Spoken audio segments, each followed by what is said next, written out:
Good morning, I'm Kristen Van Dyke. This is New Mexico Style, and of course this is Elias Gallegos, Face of Fox here this morning. So glad to have you with us here this morning. Good morning, New Mexico. It is great to be here, I have to admit. Yeah, Nikki actually taking some time off, but she'll be back on Monday. Hi, Nikki. So, yeah, but we're glad to have you here today. And I actually ran into Nikki last night at the Tim McGraw concert. Oh, did you? Great concert, packed last night at the Hard Rock Pavilion. So.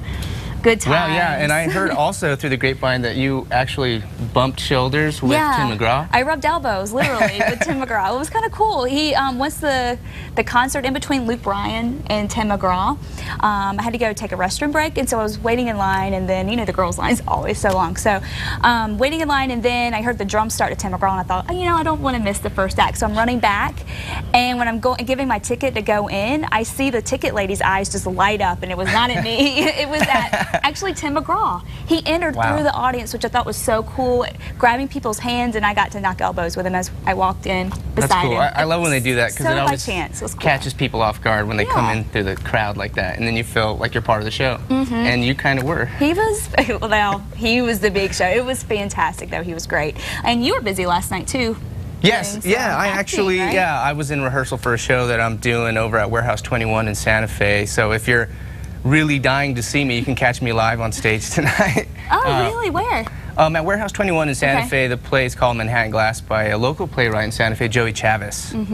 Great. So you're an actor, and you also have been really busy as a face of Fox. And this is actually your first appearance on our New Mexico Style set. We've seen some of you on this show, but yeah, you've been very busy. So what have you been up to lately? Well, you know, aside from being here in the studios and doing all the things that need to be done as far as my requirements go as Face of Fox, I've made several appearances, but the most memorable one so far has been going to Denver for American Idol, which you guys saw this week, and that was amazing. I mean, it was just the talent that you would run into was staggering. I mean, you could literally just throw a stick into the crowd, and you're going to hit somebody who's an amazing singing, you know, a vocal virtuoso, if you will. Does anybody stick out that you saw in the audience while you were there? There was a young lady by the name of Caitlin Burke, who she was only 16, and she was there with her mother, and man, you know, she was such a young, sweet girl, and then she starts singing, and you're like, wow, who is this woman singing?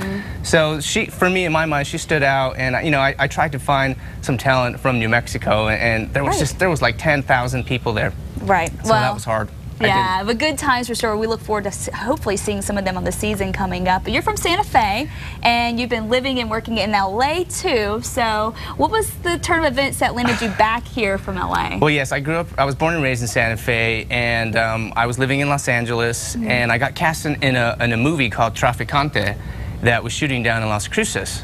And so I come to Albuquerque and drive down to Las Cruces, and we're shooting this movie, and it was supposed to be a big chase scene with a helicopter chasing me. I'm driving a big black Suburban, and I see in my peripheral these like 3 Humvees roll up, and spending some time in Las Cruces down in New Mexico State, whenever you're out in like the desert and you see those Humvees roll up, you know those are MPs, and you're probably overstepped your boundaries. So long story short, they spoke to our director, and he let them know that we had a helicopter coming. We're doing a chase scene, and they're like, I'm sorry, no, you don't have a helicopter coming in.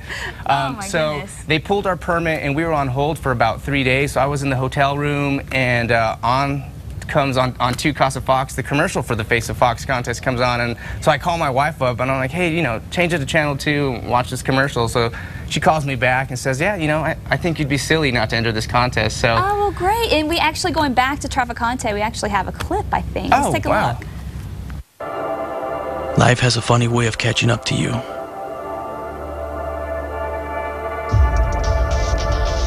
No matter where you're at, it finds you.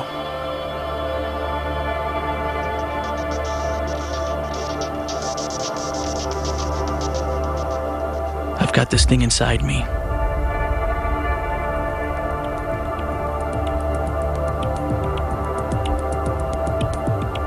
Don't know if I can tell her. Wow, that's good stuff. That was a lot of fun, and the director, Jose de Avila, was out of Chicago at Columbia University, a really nice guy. And for those of you wondering, those aren't real tattoos. Are those real? No. They're not real, but they did, they lasted for like probably about 2 or 3 weeks after the shoot. So it was, you know, you'd be at the store and people kind of be sort of like looking at you. It's interesting to see how people react. How did they do it? They're just paint it on? Similar to a henna tattoo. Did it take a long time? Yeah, you know, every morning was about maybe 2 or 3 hours in makeup. Oh, gosh. So those were early mornings. But still, fun stuff. That's fascinating. So, when's Traficante supposed to be released? Because it hasn't come out yet. Traficante is still in production. That sequence that we saw there is being used as a marketing tool to garner, production and financing. So it's questionable right now, but they're thinking like probably in summer of next year. Summer of next year? Yeah. Oh, well, exciting. We'll have to look for that. Yes, please do. Yes, for sure. And you know what? I was watching actually some random cable channel yesterday, and I saw something really interesting. The face on Husband for Hire. Somebody pretty recognizable. Let's go ahead and take a look at this. Please. Okay, sexy. How would you like to make some money? All right, you win. Girl, if the price is right, I can be whoever you want. I can't believe you didn't win an Oscar for that one. Oh my God. Well, yeah, it's still, well, you know, I'm still waiting for my invitation. And thank you for showing that, Kristen. Yeah, that was good. You know, actually, after I found out about that, I went straight to IMDb and looked you up. And you even had your little part there, Hispanic hairdresser, right? Yes, that was Husband for Hire. And that I shot that in 2008, and that's started a whole slew of me coming back and forth to New Mexico. It's just, it's really mind-blowing that, you know, a small-town kid moves out to Los Angeles to pursue film, and then the true blue skies of New Mexico keep bringing me back. So it's great to be back here. That's wonderful. Well, let's go ahead and take a look at some of the films that are hitting the big screen. Courtney Friel has a look at what's new in theaters. This weekend on the big screen, special effects battles, body switching, and rock and roll, all competing to take over the reigning champs at the box office, the Smurfs and Cowboys and Aliens. The drug in his system has radically boosted healthy brain functioning. It's a showdown between primates and mankind as Rise of the Planet Apes swings into theaters. See who comes out on top in this summer blockbuster starring James Franco, Frida Pinto, and Andy Serkis, who portrays Caesar in another motion capture performance.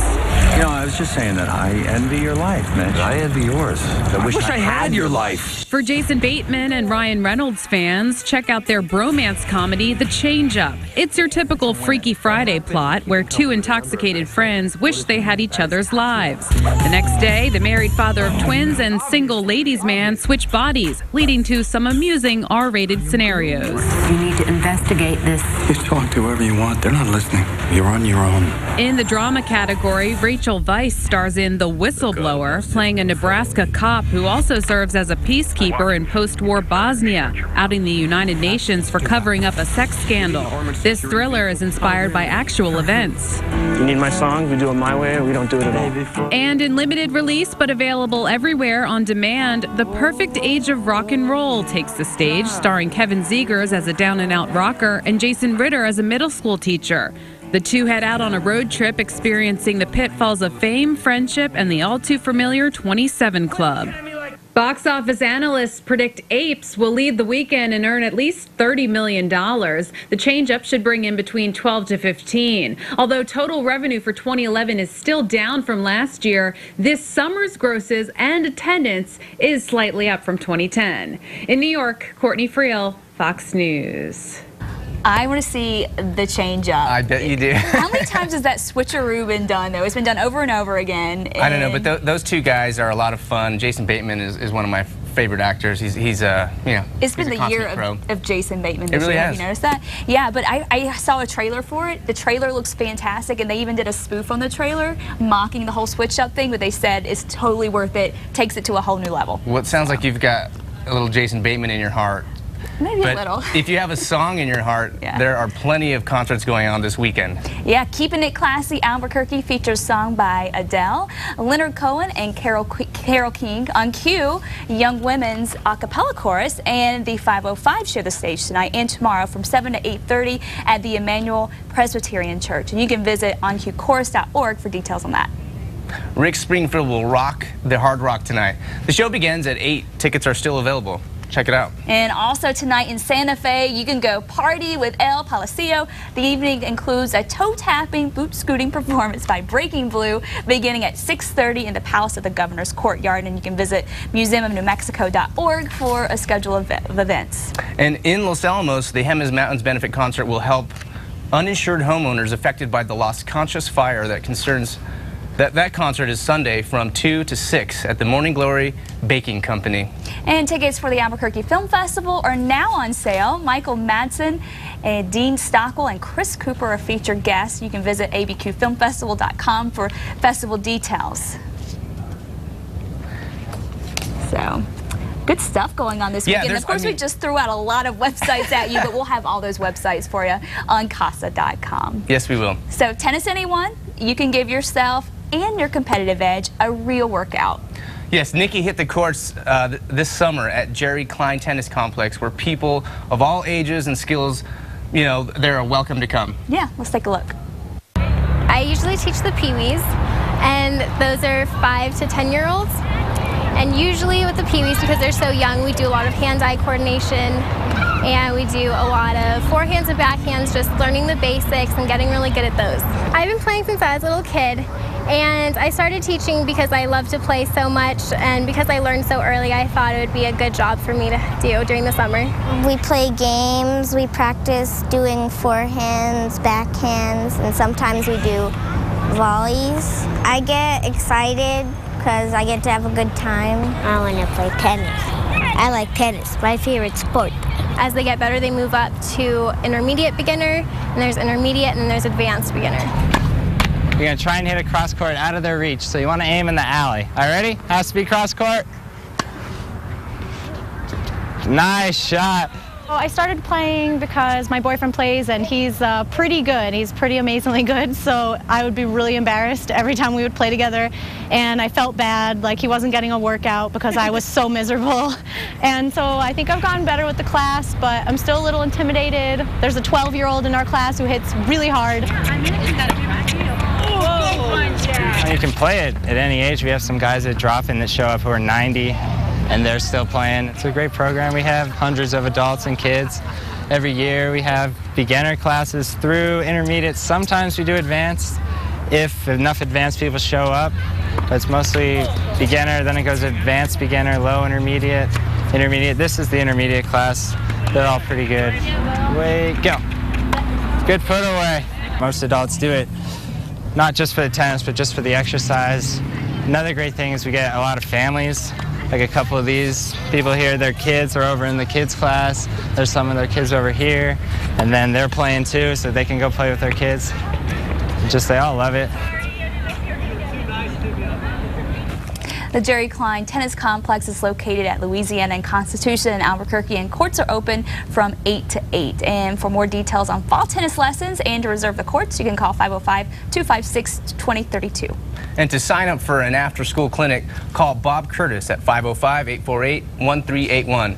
You can also visit the website at www.kabq.gov. Wow, I would be in the net every time. Growing up, my mom said, dancing or tennis? I chose dancing. So, not so good, you? Yeah, I have trouble keeping it inside the fence. Yeah, that's a good. Nikki was looking great out there, and of course this weekend will be, I think, a good time to get out there and play some tennis. We're not going to have some rain, rain, is that that's right? for sure, yeah. Let's go ahead and take a look at the forecast.